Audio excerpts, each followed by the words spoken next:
So I just want to remind everybody that we are part of an extraordinary organization. Our coaches seek to exemplify and teach excellence in athletics and in spirituality. Our players seek to absorb that excellence in athletics and spirituality. And our parents need to embrace and support the quest for that excellence between coaches, players, and themselves. Hopefully, if we let the coaches do their job, our children will teach us wonderful lessons that they have learned through FCA.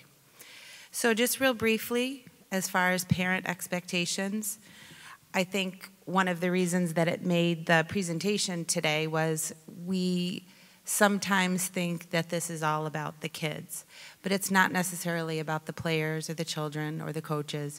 We have to facilitate the relationship between the players and the coaches. So we just wanted to give a brief outline as to what is most important.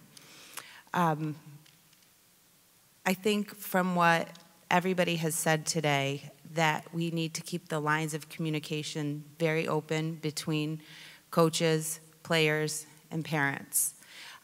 We have very open door policy. If you as parents are having issues, go to coaches, go to other FCA leadership people, and hopefully you can get your issues resolved. If we talk about inappropriate conduct, I think one thing that we need to do as parents in this FCA organization, summed up in the slide probably behind me, is stay above the fray. We don't expect our coaches to be average. We don't expect our players to be average, which means then we can't be average. So if we're listening to the sideline parents from the other team, the opposing team, you know, throw a hissy fit about a specific call, just remember to try to be humble and rise above the fray.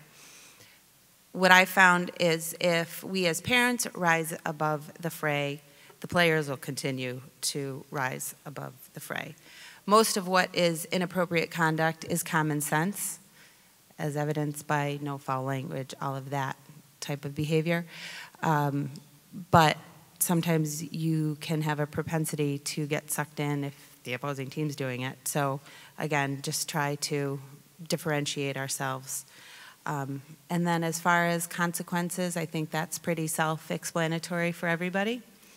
If it's not working out for parents in the organization and there are violations of the parental code of conduct, what did Booker say? There will be consequences? There shall be consequences. So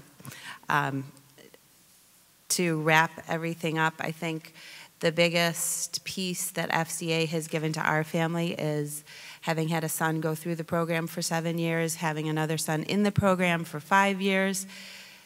The program has taught my husband and I to be better parents just by following what the coaches have taught our sons.